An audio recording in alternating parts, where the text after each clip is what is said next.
The sun is rising, most definitely. A new day is coming. Ooh, ooh. People are changing. Ain't it beautiful? Ooh, ooh. Crystal blue persuasion.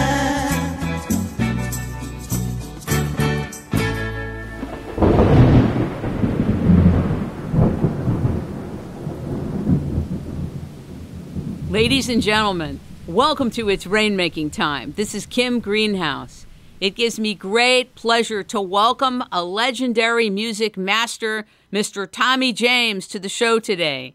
Some of you may know of him as a former tornado. At age 4, he debuted in his first fashion show. The man makes Indiana Jones look like a chump. Ed Sullivan insists he's from New York when he's really from Dayton, Ohio. He thinks he might be a mob magnate, and we're very concerned. We actually think he is, too. He stood up Frank Sinatra and still lived to talk about it.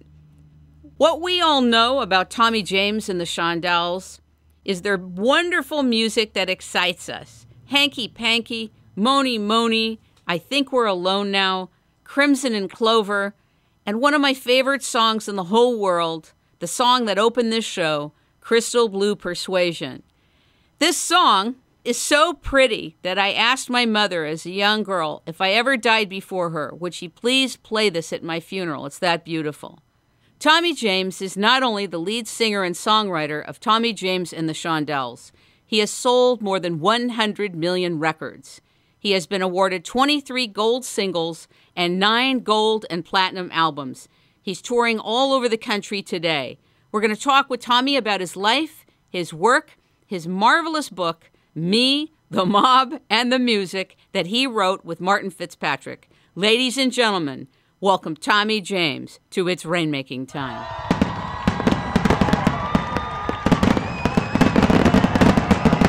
Wow. Wow, what a great intro. Thank you. Nice to be with you. Great to be with you. I'm glad you're still alive. Yeah, well, that makes 2 of us. Reading your story does make Indiana Jones look like such a chump. Well, listen, I'll tell you, and unfortunately, it's true. The interesting dynamic between you and Morris Levy, the crime boss, and ending up with the head of a crime family as the one who owns your record label, you, the band, your music, your publishing, everything, and that whole struggle, people really should read it because this still goes on today. It's just that you don't know who the Morris Levys are. Well, that's very true. And I must tell you, this was essentially, of course, an autobiography, but about 2/3 of the book is devoted to this very dark and sinister story with Roulette Records. That was our label that we had the bulk of our hits on. With us trying to have a career in rock and roll with this very sinister story going on in the background that we really couldn't talk about. And so finally, about 8 years ago, this is true, Martin and I started the book, and I'd been asked for a long time to do memoirs and talk about everything that went on. We got about 1/3 into the book, and we were going to write a nice story called Crimson and Clover. It was going to be about music and recording sessions and so forth. And we got about 1/3 of the way into it and realized that if we don't tell the whole Roulette story, we're really cheating ourselves and everybody else. But I was very uncomfortable back then talking about all this. I really had kept it sort of under wraps for a very long time, and some of these guys were still walking around, so I was a little nervous about it. So we waited until the last of the Roulette regulars, as I call them, passed on in '06, and we felt that we then could finish the story, and we did. So we took about another 3 years to finish the thing, get all the proper names spelled right and everything, and told the story with the dates and really told it. And finally, at the end of all that, Simon & Schuster picked up the book immediately, and we were very gratified by that because they usually do, presidential memoirs and things like that. So they picked it up and put it out, and suddenly we just got an incredible response from the public and from the media. And then we got calls for the Broadway and the movie rights. So it's going to be a movie in about another 2 years. Barbara DeFina, who produced Goodfellas and Hugo 2 years ago with Martin Scorsese and Casino and just a whole lot of really great movies, is going to produce it as a major film. So the public will actually get to experience all this, finally. I want to talk a little bit with you about your rainmaking activities, because what I recognize is that you did a lot of your own promotion. You really did a lot of your own sales and worked a lot of behind the scenes to put things in place. You say here, we had enough of a following by then to guarantee a good-sized crowd and everybody made money. By early 1965, we had a smartly functioning little machine going. I worked out a deal with the kids in my high school art department to make posters for our upcoming dances. We hired off-duty cops as bouncers and to work security. Now, someone who's just singing or just writing doesn't do this, but a rainmaker does. Well, listen, truthfully, that was, of course, back in high school. And, I guess all my life I've been sort of an entrepreneur, I guess you could say. I always felt that once you had the goods, the idea was to go out and sell it. And so I was very lucky that I was allowed to do that, first of all. And secondly, that our band back in my hometown of Niles, Michigan was good enough where I felt we could go ahead and do that. You talk about working with good producers and how that's so important. Now, you also were involved in producing some work for Patty Austin, correct? Well, yeah, that was much later on. Yeah, try to put it in context. Sure. This was after the Shondells and I broke up. This was in the early 70s. And I was producing. Of course, I had already produced Tommy James and the Shondells for a number of years by that point. And gradually, I just sort of went out and started producing other people. For CBS, I started producing Exile, Patty Austin, Lawrence Reynolds, and several other people for Clive Davis up at Columbia. And I always was as interested in the making of the records as I was in songwriting and performing. Could you explain to the audience, what does a good producer do? What are they responsible for? A record producer, of course, is responsible for pretty much the whole thing. I've always called it a kind of a thankless job. It's sort of like being a manager. But with Tommy James and the Shondells, I basically began with Moni Moni and Crimson Clover. I began producing the group, and the group helped a lot. I mean, don't get me wrong, they were involved in this, but I gradually began to produce where we had been produced by other people before. And it's a craft that you learn, like songwriting. The mechanics of making a record, the science of making records, quite amazing, all the way from getting the song into the studio and played by musicians and getting it down on tape at that time, and then the whole process of mixing and molding the thing into the record that you have in your head, and then finally getting it out on record and getting it played on the radio, because the radio has a lot of science involved, particularly in the old days with AM radio, where they had the limiters and the compressors built into the radio signal, where making a record for radio was really quite a difficult job. It was a very time-consuming. It was expensive. I mean, you could do it cheap, but I mean, my first record was the cheapest record ever made. Honestly, it's fun, and it's really getting into the mechanical nature of recording and the science of recording. Back in the days, you had written in your book that you can tell how different groups compare themselves because there would be a lot of screaming in the audiences that would tell the real star status of what's going on. Can you share a little about that? Well, sure. Basically, at the very beginning of our career, I remember the very first summer in 1966 that we were out touring.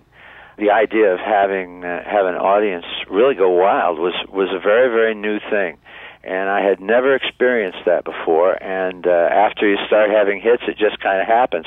And, of course, then you start comparing yourself with the other groups. I wrote in the book that we had gotten into it. There were other groups that were on the road with us, and you would always compare the applause and the screams you got with the other groups, and you sort of decided who deserved to close the show. It was sort of I don't know what you call it, I guess a sort of a feeding frenzy, and you could just kind of figure out from the excitement of the audience who was who. There was kind of a pecking order. It was fiercely competitive then. There were so many great groups at the time that you were out there. How did you stand it? The 1960s were just a really magical moment because all the ducks were in a row, and media and the record companies and all of the agencies and the publishers and the managers were all looking for the next big act. And it was all about music, and it was like anything goes. The rules were being made then. So it was really a marvelous moment in history to make it. And I always have been very grateful that I made it when we did, and especially with Roulette. Let me just tell a little bit of the story. Hanky Panky, my first record, was actually recorded back in high school in Niles, Michigan, my hometown. And just kind of came and went because we had no distribution. In 1964, I was a junior in high school. And finally, in 1965, I graduated and I took my band on the road, and we played clubs 1965 and early 1966 through the Midwest. And right in the middle of my 2 weeks, I'm playing a dumpy club in Janesville, Wisconsin in early 1966, and right in the middle of my 2 weeks, the club owner goes belly up right in the middle of my 2 weeks, and so we basically have to go home after that. We got laid off, and I went back home, and that's just how the good Lord works, because the minute I got home, I got the call that changed my life, that Hanky Panky out of nowhere had exploded out of Pittsburgh, and we were sitting at number one. And if I hadn't have been home at that moment, I would have never got that call. So I'm immediately thrust. That's one of those only in America stories. I'm immediately thrust, well, first of all, to Pittsburgh, where I picked up the new group of Shondells that were sort of a bar band there, and a week later we're in New York selling the record to a major label who would take it international. So this is in May of 1966, and we got a yes from all the labels. We got a yes from Columbia, RCA, and Atlantic and Kama Sutra, remember them? Yes. And so the last place we took the record to was Roulette, and we kind of dropped it off. And I went to bed that night feeling great, thinking that, we were going to go with Columbia or Atlantic or one of the big corporate labels. And the next morning, about 9 o'clock, I start getting calls back from all these record companies that's saying, listen, Tom, we got to pass. I said, what do you mean you got to pass? I thought we had a deal. And finally, Jerry Wexler at Atlantic told me the truth, that Morris Levy, this notorious head of Roulette Records, had called all the other record companies and basically scared them off, said, this is my record, and backed them all down. And we apparently were going to be on Roulette Records, whether we liked it or not. And that's quite honestly how we got on Roulette. Basically, what we learned when we went to Roulette, and Roulette did take the record, by the way, and made it a number one record in the United States and all over the world. The problem was, Roulette, in addition to being a functioning and a pretty good little record label, was also a front for the Genovese crime family in New York. Oh, God. And so this made life real interesting, and we learned that incrementally. We didn't know it when we signed. You didn't have counsel with you when you signed with Roulette, did you? No. How did that happen to you? Well, basically, we write about it. I had Chuck Rubin and Bob Mack, two characters that one of them was the fellow who brought us into Pittsburgh originally, who became my first manager. And his friend in New York, who was the head of ABC agency, took me around to all the various labels. And they were the ones, because I was really a babe in the woods. I had no idea what I was doing. And they took me around to the record companies. Well, when Roulette basically glommed all the action, and I really didn't have a problem with that at the beginning, because I had been well aware of Roulette Records and all the great acts they'd had, so I was okay with it. The funny part is, if I had gone with Columbia or RCA or Atlantic or one of the big labels, I can tell you right now, with a record like Hanky Panky, we would have been a one-hit wonder at best. We'd have been lucky to be a one-hit wonder, because we would have been immediately handed over to some A&R guy, and we would have been lost in the numbers. At Roulette, they hadn't had a hit in over 3 years, and they actually needed us. And one of the things I was always grateful to Roulette for, even though doing business with them was a disaster, but one of the things I was always grateful for was the fact that they left us alone and allowed us to sort of morph into whatever we could become. When you got done creating a song, did you know which ones were the hits? Well, we had real strong feelings. I must tell you, I was very lucky because I always had good writers around me. I always had people around me who were really excited about my career and wanted to see us make it. So I basically had a lot of good material around me. But the challenge, of course, was always to come up with the next record. And that's a very daunting challenge. But we recorded enough songs so that we would hone in on something and say, you know what, that's the single.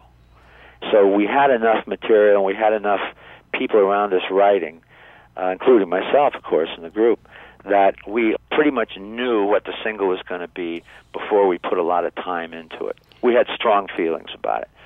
Of course, you never know. You know, you can always get fooled. I mean, I remember with a song like Dragging the Line was the B-side of a record, Church Street Soul Revival in 1971, and that was, I really got fooled. I didn't think Dragging the Line was any more than a B-side, and suddenly radio starts playing it all over the country, playing the B-side. So I went back in the studio and remixed it and put horns on it and, you know, foofed it up a little bit and then put it out as a single, and it became a top 10 record. But generally speaking, we knew which were the A-sides. We're going to take a quick break, and we'll be right back with Tommy James. The declaration of a national and international water crisis is a declaration about water that comes directly from snowmelt and rainfall. It has nothing to do with the water that exists below your feet, underground, into faulted structures all over the world. I want you to know that there is an unlimited supply of available fresh water everywhere on Earth, including the deserts. For over 100 years, teams of people have been locating water for private people, and the reason you haven't heard of it is that it is not part of the mainstream orthodoxy of geology that's taught at universities. When you think about people and animals in developing nations having to walk miles to bring back a bucket of water, I want you to know that that is an unacceptable atrocity. Nobody should have to go through that. I've made a commitment to make water available to sophisticated investors and to people in need across the world, and to make commercial applications available for water in the United States and abroad. If you listen to It's Rainmaking Time, the segment Water, Water Everywhere, you will hear the nature of why this is so. And when you hear about a water crisis, you will know unequivocally that it is not true. There's only a water crisis as it relates to snowmelt and rainfall, not having to do with the third source of water, which is below our feet. Ladies and gentlemen, if you are a sophisticated investor or a farmer that would be interested in having your own water supply that is independent of the aquifers, feel free to call It's Rainmaking Time. The good news is that there's plenty of water everywhere for anybody and any animal on planet Earth that needs it. Thank you very much. And back to the show. You write about how Billboard was very frustrating because they would have these top 5 lists. You went number 1 in both trade papers, and yet they got you at like a number 6. And so it was very hard for researchers and historians to go back to check the archives for a record's history because you say they inevitably got a skewed sense of how popular it really was. Has that changed now? There's only one trade paper left, basically. There's charts, but Billboard has become sort of the last of the big trade papers, so that problem doesn't exist anymore. But what would happen is that there were 3 primary trade papers, Billboard, Cashbox, and Record World. And they owned the industry for a long time, but they were based on different criteria. Record World was always based on radio airplay. Cashbox was based on record sales, over-the-counter sales. And Billboard was supposedly a combination of both, sort of general popularity. When you would put a record out, the first thing that would happen is you get airplay. And the airplay would go on for about 2 to 3 weeks before somebody decided if they really wanted to pay money for the record and go buy it. So there'd be this 2 to 3 week lag time between the charts produced by Record World and the charts produced by Cashbox. You know, it was like a seesaw effect.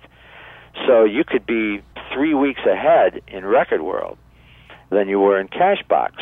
And you could end up going number one in record world 2 to 3 weeks before Cashbox. That meant you had to stay number one for the period of time it took to get you up to number one in the other trade paper.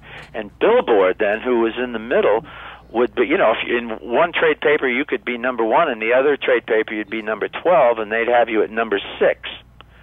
So unless you stayed number one for the period of time it took for your record sales to catch up, you were always somewhere in the middle in Billboard.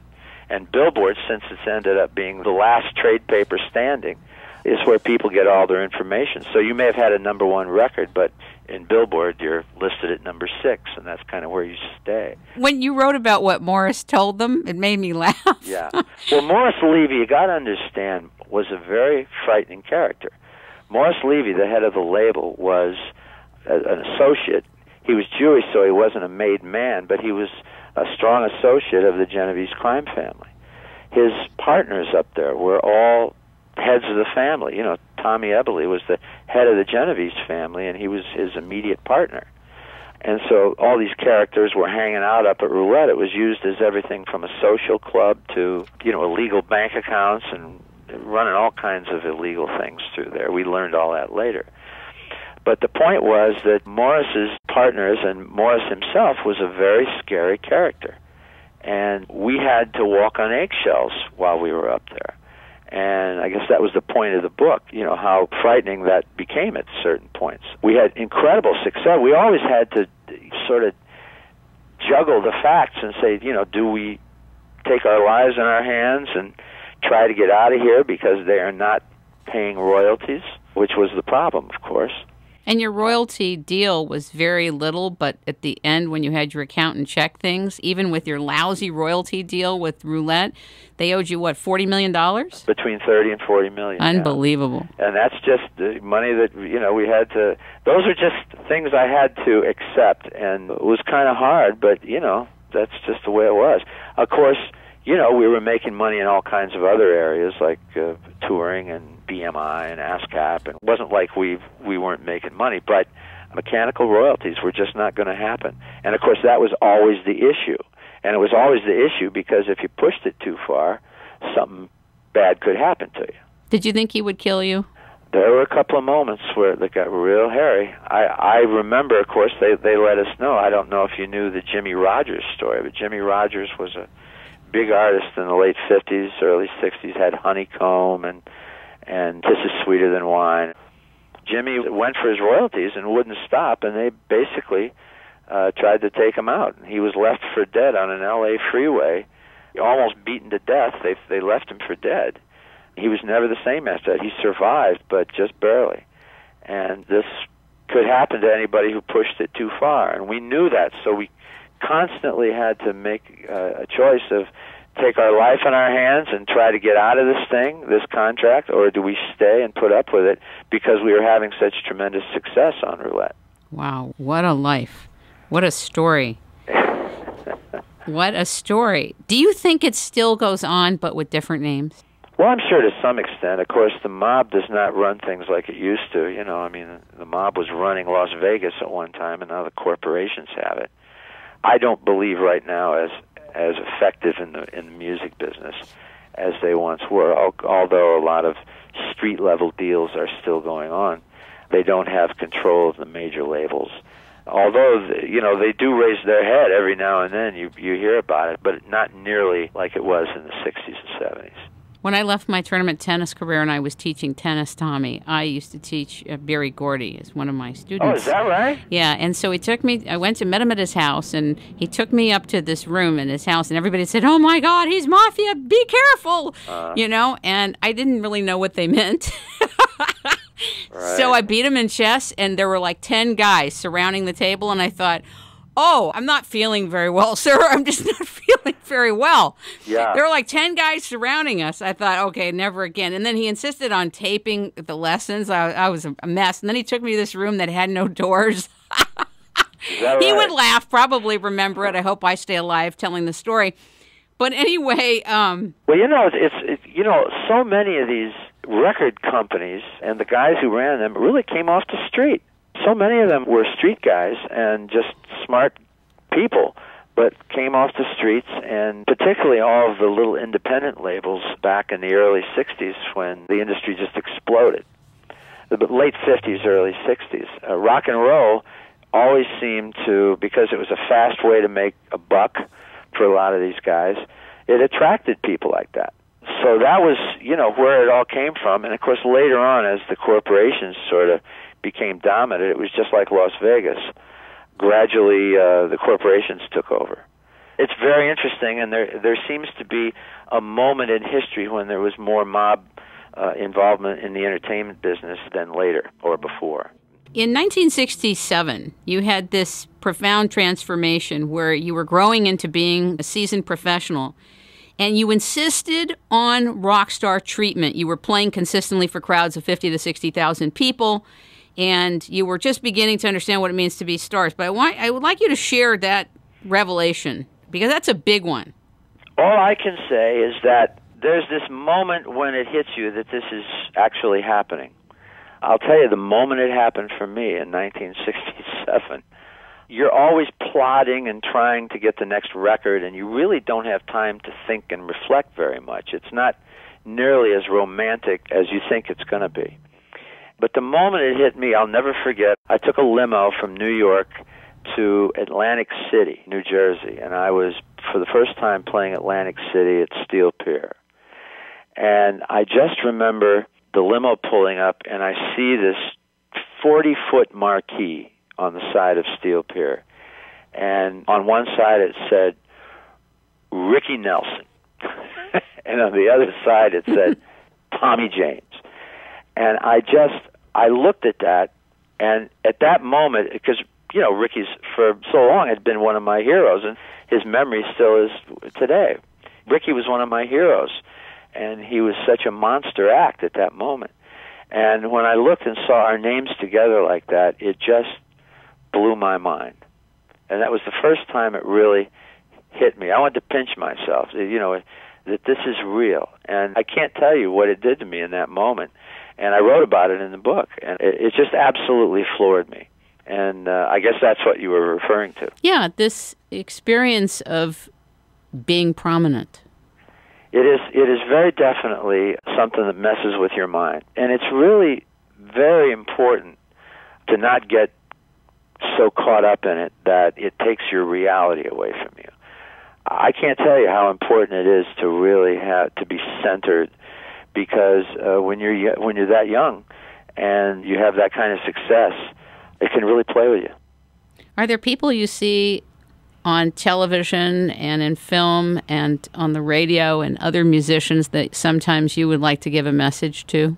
You mean on that subject? Yes. Well, yeah. I mean, I think we all know the stories of people who have had such a difficult time adjusting to success.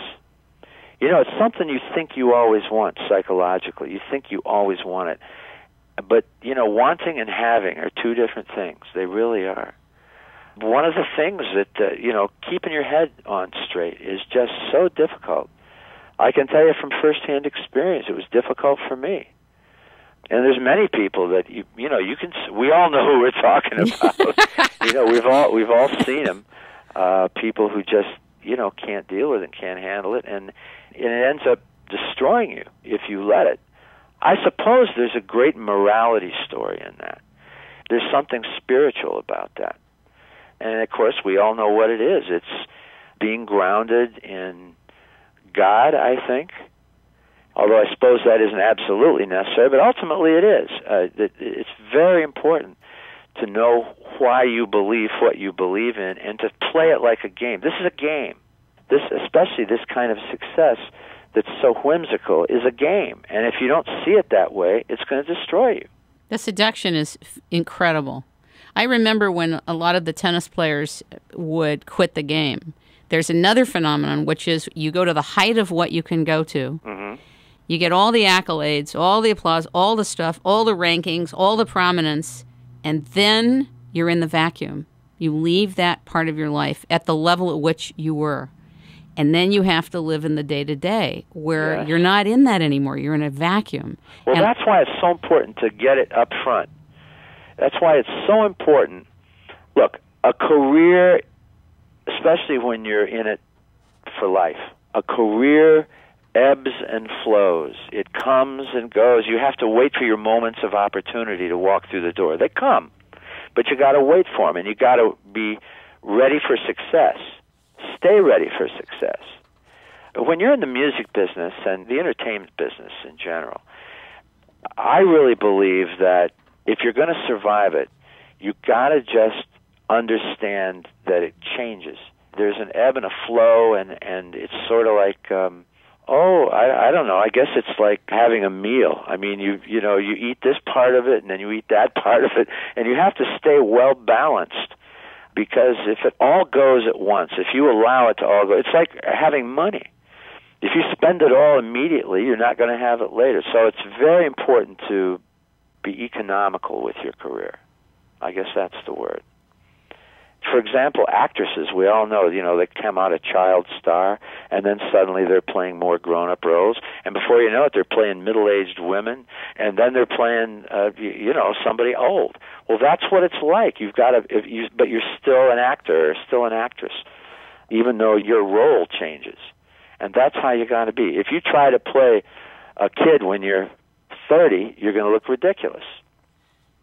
You know what I'm saying? Absolutely, absolutely. Well, you talked about how when you wrote Crystal Blue Persuasion, or actually it was a Christian poem inspired by the book of Revelation, that this young fan came to you with this poem, and that it was one of the hardest records you ever made. When I ask people, listen to this most beautiful song, and when they find out about when it was made, they say, was it about crystal meth? And I said, are you listening to the words? Do you hear the beautiful music? I mean, are you hearing the same piece of music? That's what they did on Breaking Bad a few weeks ago. Crystal Blue Persuasion was the song that they featured in the show, and it was all about crystal meth. And so it's no! No, Crystal Blue Persuasion was a Christian song that I wrote. We didn't care about being politically incorrect.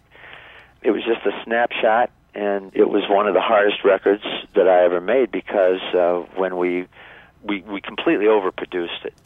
When we made the record, we had drums in it, we had several guitars, we had keyboards, and we had just a whole lot of stuff going on that was just way too much. And when we finished the record, we listened to it and said, you know what, it's not Crystal Blue anymore.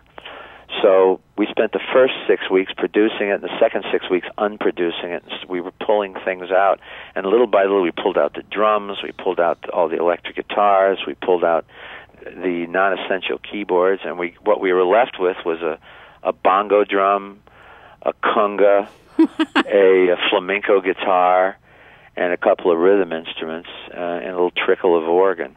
And that became the whole record. So we had to empty out the record to let it breathe.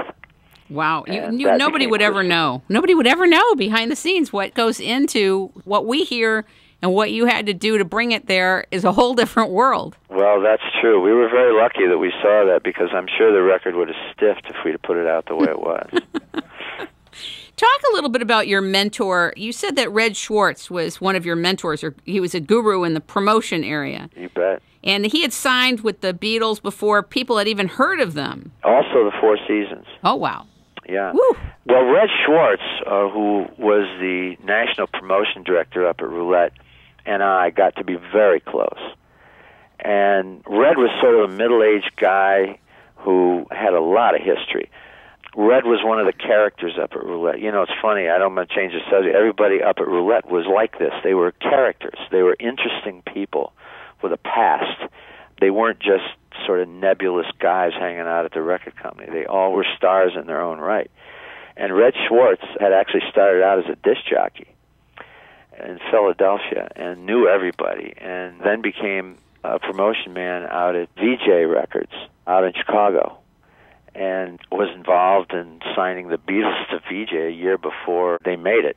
They made it in late '63 on Capitol, but they had really kicked around the record business a lot. And they had done an album with Red Schwartz and the people at VJ Records in '62, a year before they made it. And of course, he was involved with Frankie Valli and Four Seasons when they signed to VJ before it was their first label. And he was really an amazing promotion man. Basically dealt with singles. So he and I became very, very close, and he took me under his wing. He was a middle-aged guy, and I was 19 years old. And he took me under his wing and really promoted Tommy James and the Shondells. And together we would work the phones and call every radio station in the country and really made friends at radio. And he taught me everything he knew about radio and record promotion, which has lasted me this very day. Just amazing, because we really were creatures of the radio more than, some acts become famous from their concerts and some from songwriting and so forth. We were creatures of the radio. We were created by radio. And Red Schwartz really was the guy who made that happen. And I always will be grateful for knowing him. He died a few years ago, and I got a chance to say goodbye to him before he died of cancer. So I was very lucky to know him, and I wrote about him in the book. What did your parents say to you during these times? Did they have any inkling that you were really in trouble, you were overlorded, seriously? Well, I would tell them, and they were very concerned. I'm an only child, and I was very close with my mom and dad, and I would tell them everything. They actually came to New York and met Morris, and several of these guys. Of course, Morris was on his best behavior, but sure. Sure. He treated them very, very well. But, the bottom line was they knew what I was going through. I just imagine that your parents must have suffered quietly behind the scenes. Well, they did, and it's true, and we would always talk about how things were. But, the bottom line was that I was on my own. And, of course, the great myth about the record business is that you think, I'll never forget when I signed with Roulette, and I went up and had my first meeting with Morris and the execs up there. I was sure that some grown-up was going to take me by the hand and walk me through all this and say, here's what we've got planned for you, and none of that. First thing I was asked when I met with Morris is, okay, kid, what's next? He's asking me what's next, and I have no idea. I don't know how hanky-panky happened. How do I know what's coming next? So that was really what sort of shook me into understanding that I'm really doing this by myself. I've got the group, and to some extent they can help me, but really, as far as finding the material and finding the writers and producers, I'm on my own. So I really had my job cut out for me. We're going to take a quick break, and we'll be right back with Tommy James. You are tuning into an advertising space, but it's not like any kind of advertising space. It is called a coherent advertising space. It means that you are plugging into the energetics of this program, this conversation, the consciousness, and you want to be part of the magic.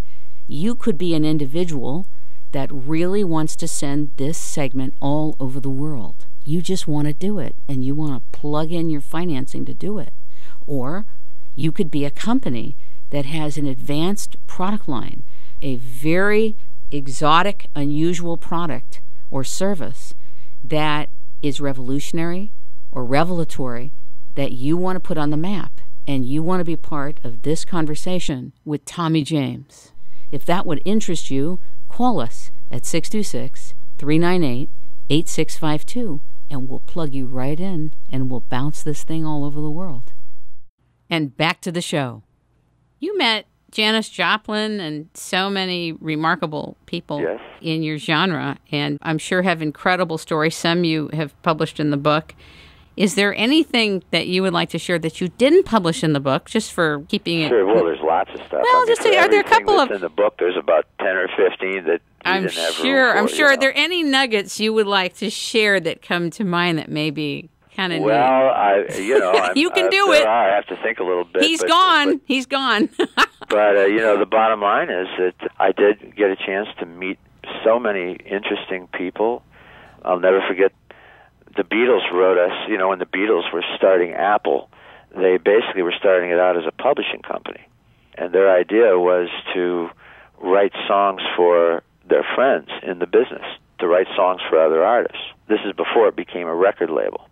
One of the artists they wrote for was George Harrison, as a matter of fact, wrote a tape full of songs for us after Mony Mony went number one in England. He was producing a group called Grapefruit at the time, and George and Grapefruit wrote us about a dozen songs. and they were all like Moni Moni.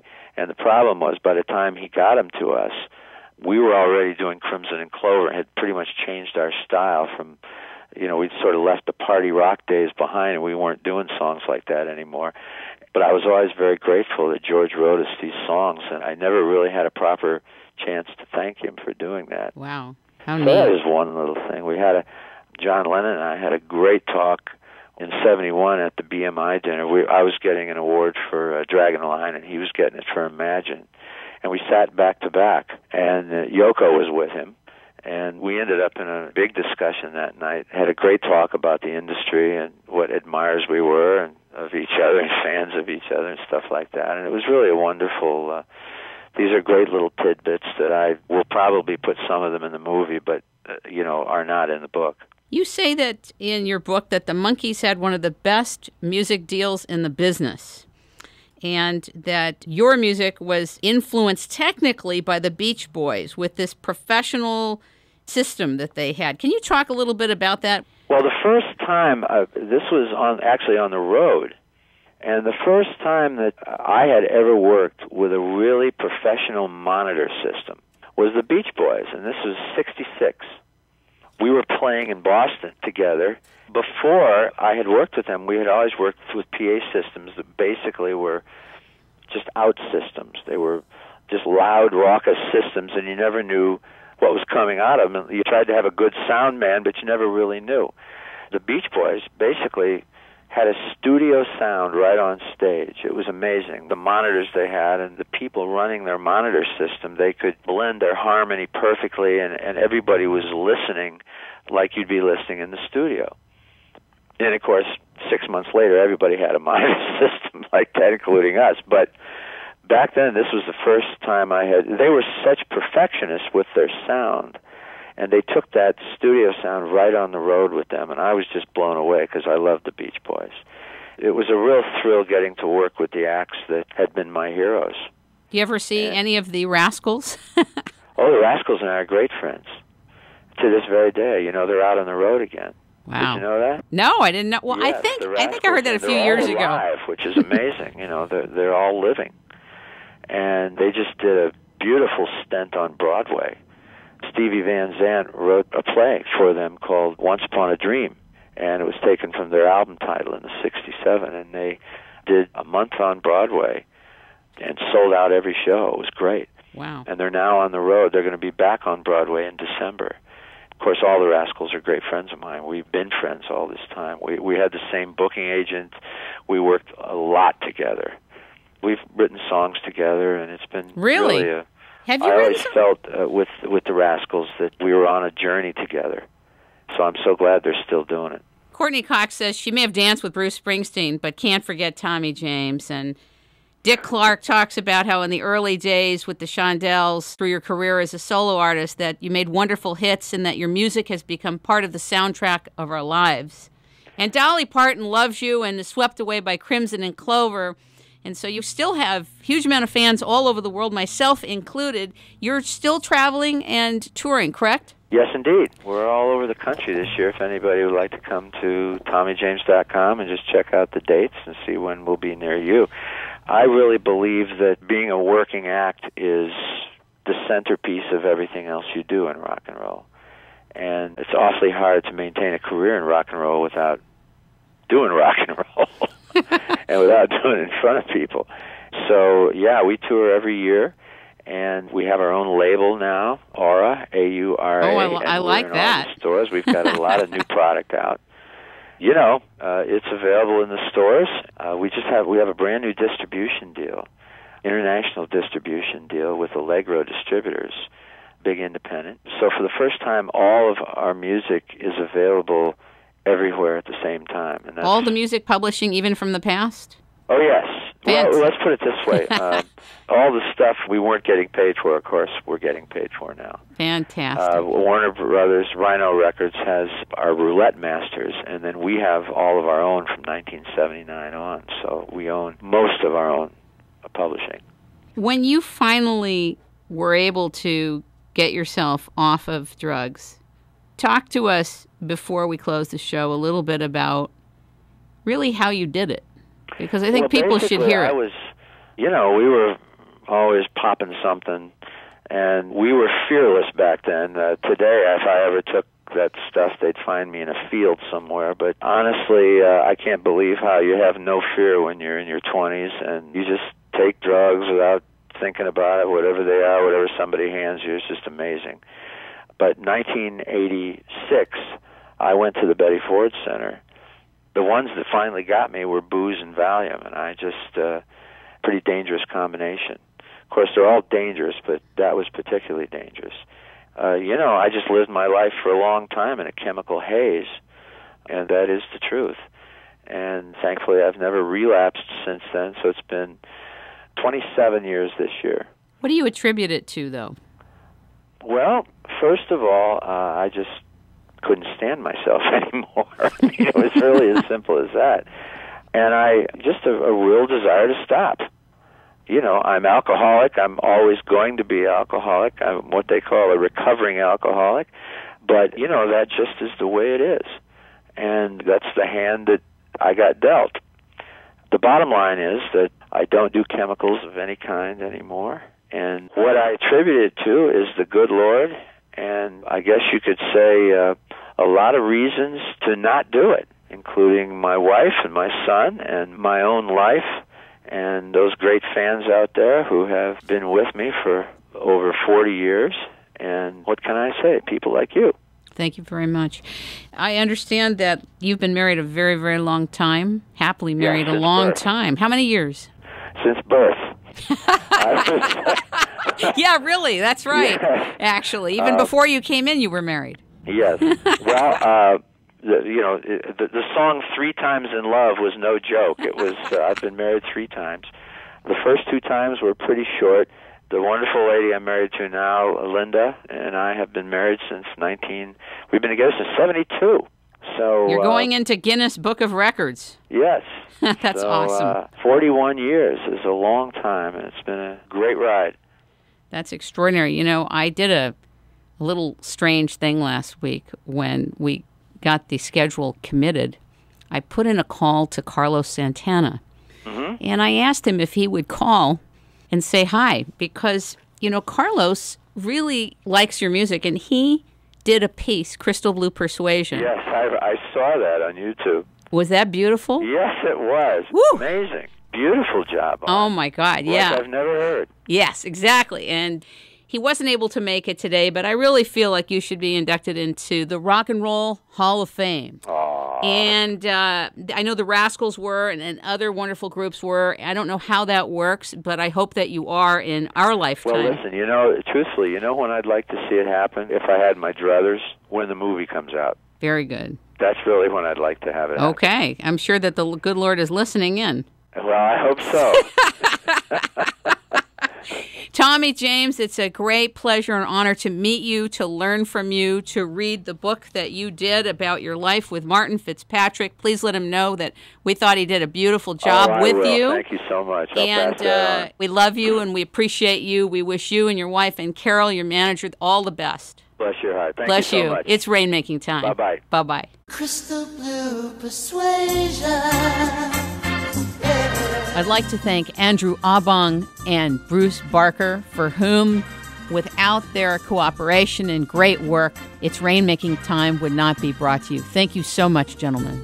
Crystal blue persuasion.